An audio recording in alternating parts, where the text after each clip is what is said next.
Op hierdie derde Sondag na Pinkster, kom ons lees saam uit Paulus se brief aan die Efesiërs, hoofstuk 1.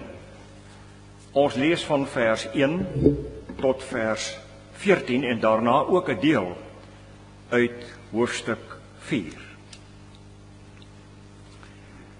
Van Paulus, 'n apostel van Christus Jesus deur die wil van God, aan almal in Efese wat aan God behoort en in Christus Jesus glo. Genade en vrede vir julle van God ons Vader en die Here Jesus Christus. En dan die lofsang.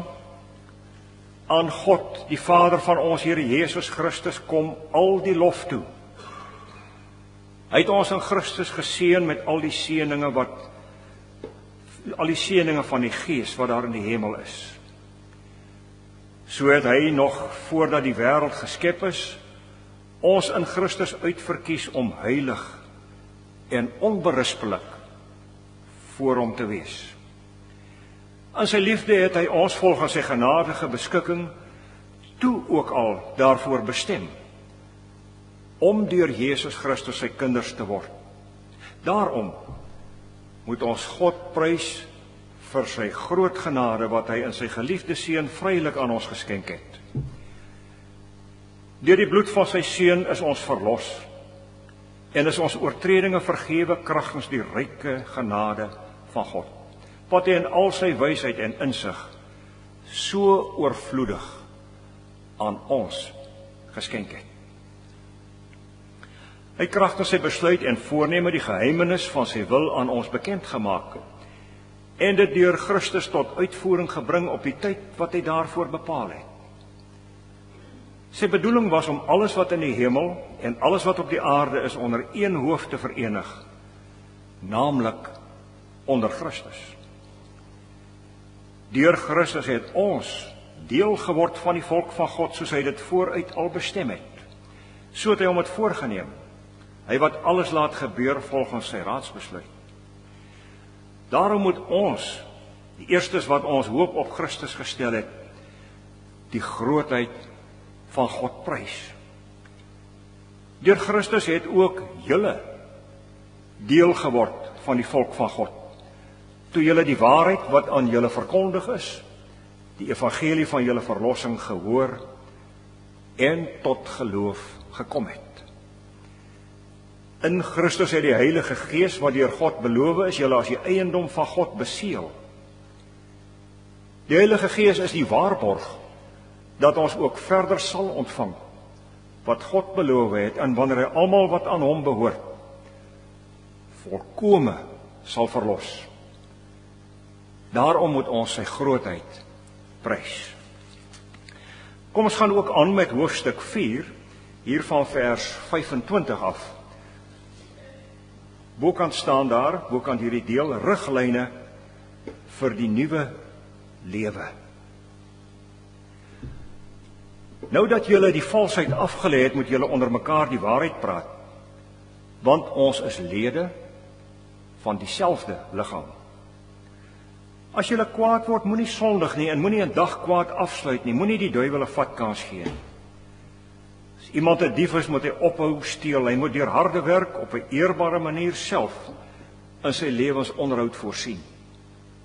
Dan sal hy iets hê om vir die armes te gee. Vuil taal moet daar nooit uit julle mond kom nie. Praat net wat goed en opbouend is volgens die eis van omstandighede, sodat dit julle hoorders ten goeie kan kom. En moenie die Heilige Gees van God bedroef nie, want hy julle as die eiendom van God beseël met die oog op die verlossingsdag. Moet nooit verbitterd of opvleend wees of woedend word nie. Moenie vloek of skel nie, moet niks doen wat sleg is nie. Wees goedgesind en hartlik teenoor mekaar. En vergewe mekaar soos God julle ook in Christus vergewe het. Ons teksverse vir die woordbediening vanaand kom uit Efesiërs 1 en uit hoofstuk 4 ook. Efesiërs 1 vers 13, die tweede gedeelte, en vers 14. Hierdie aangrypende woorde: in Christus het die Heilige Gees wat deur God beloof is, julle as die eiendom van God beseël.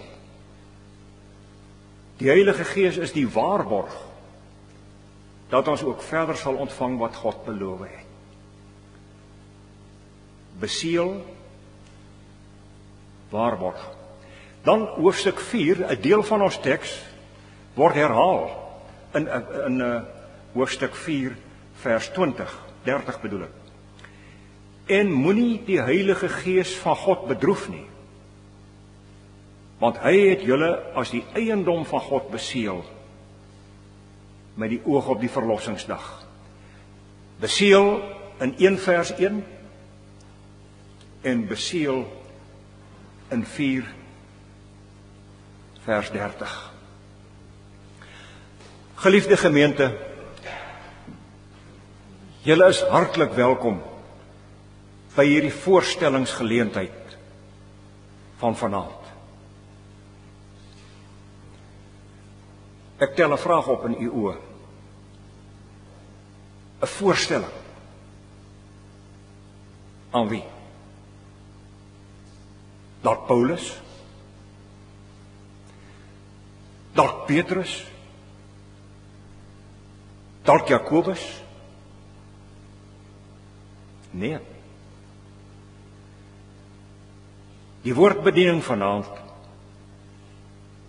is 'n voorstellingsgeleentheid van elkeen van u wat hier sit of staan. Jy's 'n nuwe mens na Pinkster.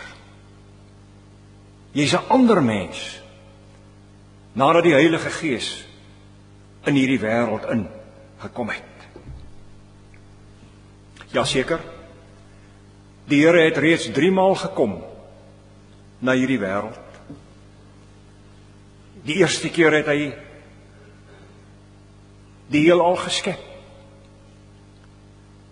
Die tweede keer het hy die heelal verlos aan die kruis. En die derde keer kom God as die Gees uitgestort word. En hy beseël alles. En hy deel waarborge uit. Dis vir my opvallend, dit terloops. As gepraat word oor die geboorte, die koms, God se tweede koms, dan sê Johannes,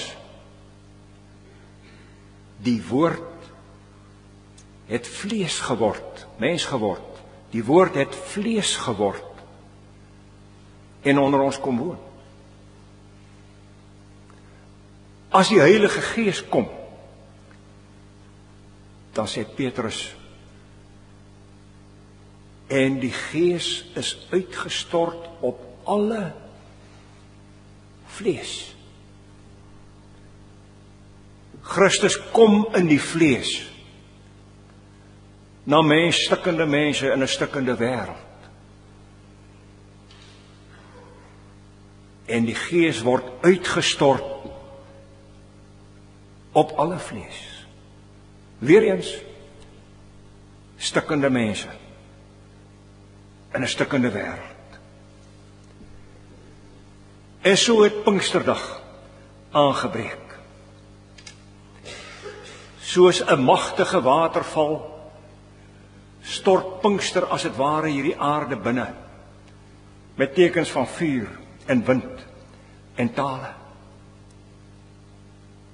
'n Magtige koms met die uitstorting van die Gees. Ons leef in die tyd van die voortvloei van die Gees. Soos water oor 'n waterval stort, so vloei die Gees rustig voort nou in die bedding van die kerk. Kerk in die sin van gelowiges.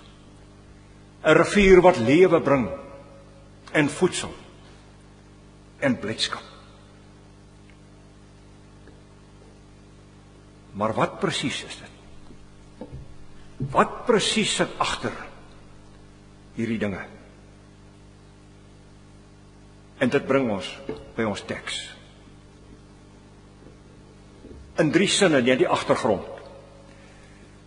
Ons teks is deel van die Efesierbrief. Die brief wat handel oor die kerk as liggaam van Christus. Dis een van die tweelingbriewe. Kolossense is die ander tweeling, een van die tweeling, wat ook handel oor die kerk. Paulus het 2 jaar gewerk in Efese, provinsie, hawe stad in Asië. En nou kom hy en hy praat met die mense. Met die kerk, die gelowiges daar. Gelowiges as liggaam van Christus. En aangrypend kom hy en gee die kortste definisie in die Bybel van kerk. 3 letters. Hoofstuk 1 spel dit vir ons pragtig uit.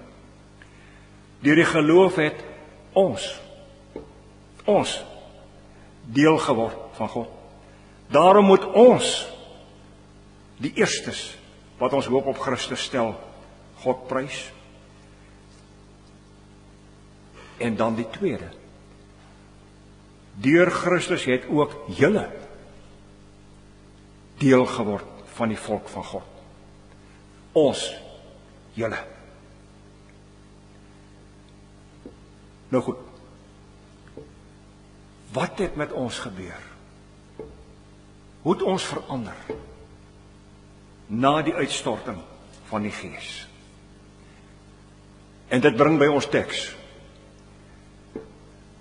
Ons moet maar geduldig wees as ons hierdie teks behandel. In Christus het die Heilige Gees julle as die eiendom van God beseël. Dis 'n nuwe wêreld, nie waar nie? Eiendom van God beseël in Christus. Hoe sê mens wat is in Christus?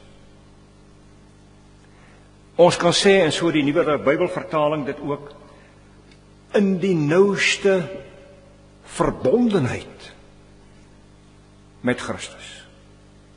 Ja, dis wat dit is. Sou ons maar iets dalk van 'n gebrekkige beeld gebruik. In Christus beteken in die onmisbare teenwoordigheid met Christus. 'n Flou beeld. 'n Vis in die water kan alleenlik in die water lewe. As hy daar buite gaan, as hy nie in die water is nie. As hy buite is, dan sterf hy. Dan gaan hy dood. Dis sy lewensvoorwaarde om in die water te bly en te lewe en aan te gaan. Daarsonder nul. In Christus.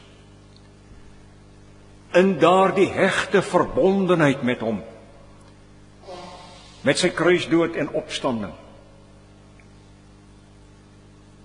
Daar gebeur die dinge. Nie daar buite nie. In Christus. In die nouste gemeenskap. Nou ja, het die Heilige Gees julle as eiendom van God beseël. Ons ken die uitdrukking, ons plaas 'n seël op iets. In die wêreld van goud en goudstawe dien 'n seël op 'n goudstaaf as 'n bewys. Hierdie is egte, opregte goud. Ja, sekerlik. Dit sit daarin. Beseël. Maar is iets anders wat dieper lê. Beseël. Beseël beteken ook om iets te verseël met die doel om dit veilig oor te bring na sy bestemming. As Paulus in Romeine 15 vir die gelowiges in Rome skryf, ek het begeerd om na julle toe te kom, ek wil kom, dan sit hy hierdie vers of wat voor sy gaan daarin. Hy sê, in Macedonië het ons 'n insameling gehou vir die gelowiges uit die heidene. En dan kom hy en hy sê, sodra ek hierdie goedere wat ingesamel is, veilig by hulle bestemming besorg het, sal ek oorkom na julle toe. Wat 'n wêreld verseël om uiteindelik veilig af te lewer by die eindpunt, die finale bestemming, die eiendom van God moet veilig tuisgebring word. Dis wat ook gebeur het op Pinkster. Beseël. Nie net gewaarmerk nie. Bymekaar gemaak. Wat julle te pad vorentoe. Julle sal veilig tuiskom. Maar nog dieper. Ja, beseël. Die Heilige Gees is die waarborg dat ons ook verder sal ontvang wat God beloof het. Wanneer hy almal wat aan hom behoort volkome sal verlos. Die waarborg.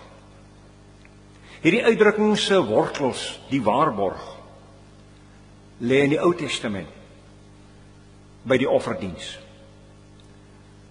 Waar die eersteling koringgerf of die eerste lammetjie uit die nuwe oes, nuwe seisoen se oes, na die tempel gebring word. En dat die Israeliet dan daar staan by die priester waar hierdie dier of koringgerf dan geoffer word. Met die belydenis in sy hart en mond.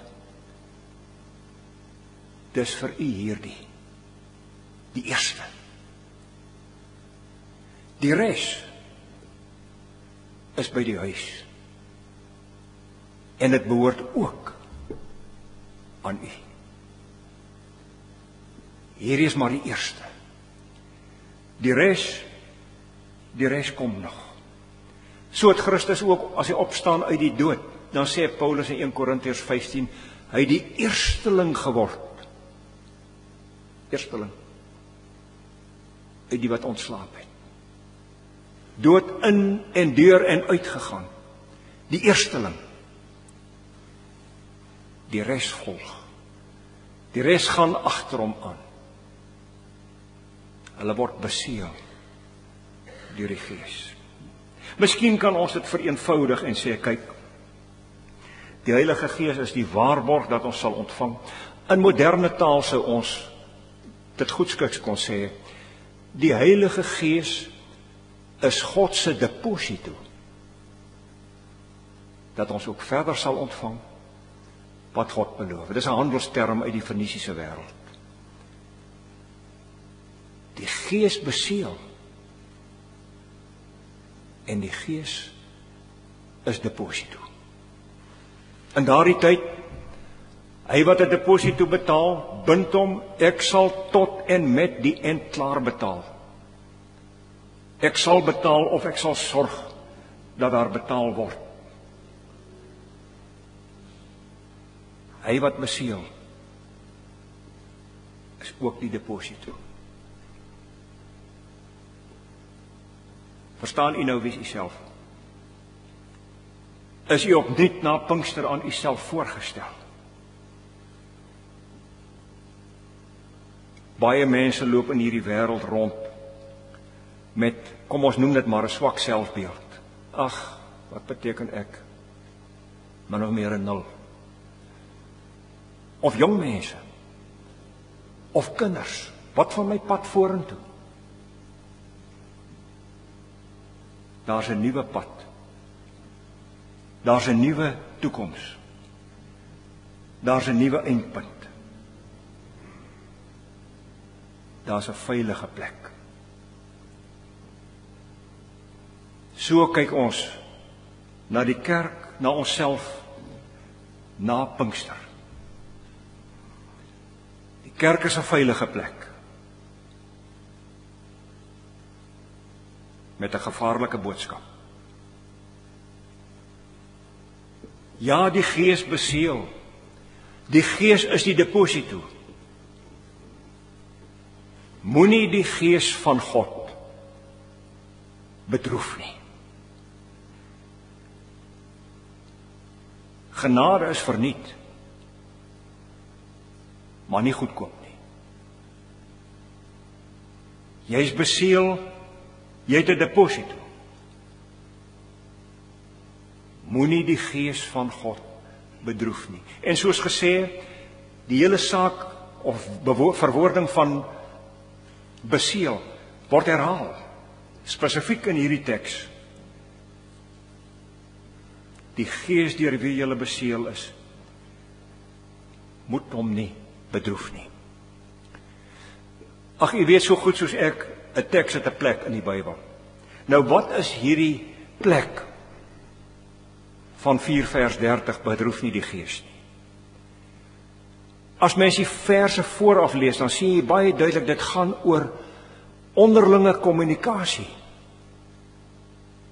tussen die nuwe mense na die uitstorting van die Gees. Kyk maar net vers 29, vuil taal moet nie uit julle mond kom nie, praat net wat goed en opbouend is. Dan volg vers 30, moenie die Gees bedroef nie. En dan volg vers 31, moet nooit verbitterd of opvleend word of woedend nie, en moenie vloek of skel nie. Wees goedgesind. Eienaardig. Moenie die Gees bedroef nie. En dit het met die kommunikasie in die kerk te doen. Jesaja het al hierdie term gebruik. Die Gees bedroef. As hy met die ballinge praat, dis hoofstuk 63, 'n deel. As hy met die ballinge praat, sê hy, God was self die engel wat hulle gered het. Hy het hulle verlos deur sy liefde en ontferming. Hy het hulle opgetel en hulle gedra. Maar hulle het in opstand gekom en het sy Heilige Gees bedroef. Die Ou Testament al ken hierdie. Bedroef nie die Gees van God nie. Julle wat nuut gemaak is. Moenie die Gees laat trane stort nie. Moenie van 'n veilige plek met 'n gevaarlike boodskap moenie oortree nie. Kom ek gebruik 'n beeld. Die trane van die Heilige Gees. Dis soos 'n gesin in 'n eetkamer om 'n tafel. En daar raak die kinders aan die beklei. Sê maar oor 'n erfporsie of wat ook al. Of onderlinge verskille. En dit gaan wild soos hulle met mekaar praat. En is bitter woorde. En die vader staan op. En hy stap uit die eetkamer. En hy maak die deur toe. Die trane loop oor sy wange.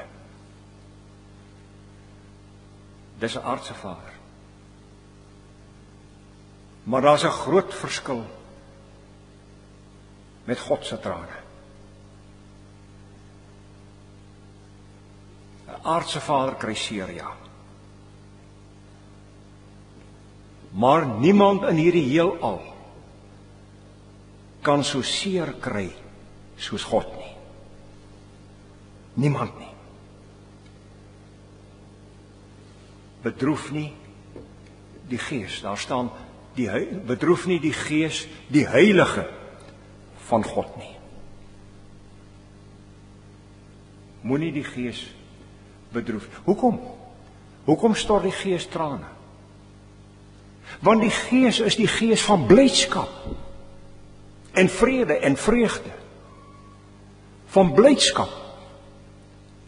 En die teenoorgestelde daarvan in ons lewe elke dag bring trane. Moenie verbitterd word of opvleend wees of woedend word nie, of vloek of skel nie. Hoekom dink jy word bitterheid eerste genoem? Moenie verbitterd word en dan vloek of skel ensovoorts. Omdat dit die diepste hartseer by God bring, bitterheid. Laat ek 'n beeld gebruik. Hoe werk bitterheid in ons lewe? Jy nie kan vergewe nie, ook nie wil vergewe nie, ook nie sal vergewe nie. Hoe werk dit? Dit werk soos wanneer 'n giftige slang jou pik. En nou seil hy weg. En nou sou die aangewese wees om die gif uit jou bloed uit te kry, uit jou liggaam uit te kry. Maar nou jaag jy daai slang. Ek gaan my wreek. Ek laat my nie pik deur 'n slang nie. En hoe vinniger jy hardloop om jou op die slang te wreek, hoe vinniger pomp jou hart die bloed deur jou are. En hoe vinniger versprei die gif van die slang. Uiteindelik sterf jy nie van die gif nie, maar van die bitterheid in jou eie hart. Ek sal dit wreek. Ek sal hom doodmaak. En jy sterf. En die slang kom weg. Die wonder van Pinkster en die harde wêreld na Pinkster bedroef nie die Gees nie. Ons is stikkende mense in 'n stikkende wêreld. Kom ons neem ons voor, ook deur gebed op ons knieë. As daar omstandighede ontstaan wat my diep ontstel en bitter maak en kwaad maak, raak net 'n oomblik stil en kyk. Wat sien u?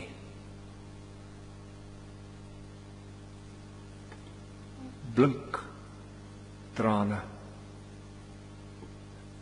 in oë. En wat hoor u? Trane wat tap en tap en tap.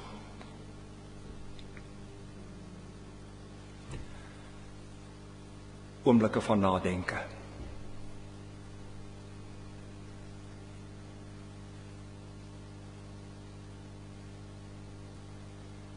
Ons dank u, o Heilige Gees, dat u werking sterker is as die in 'n mens se gemoed.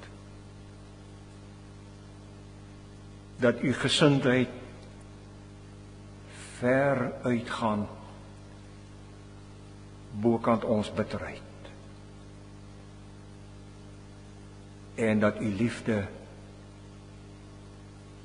veel sterker werk in ons lewe as dinge wat so dikwels in ons pad kom. Ons dank u vir u woord, die blydskapswoord, die Pinksterwoord,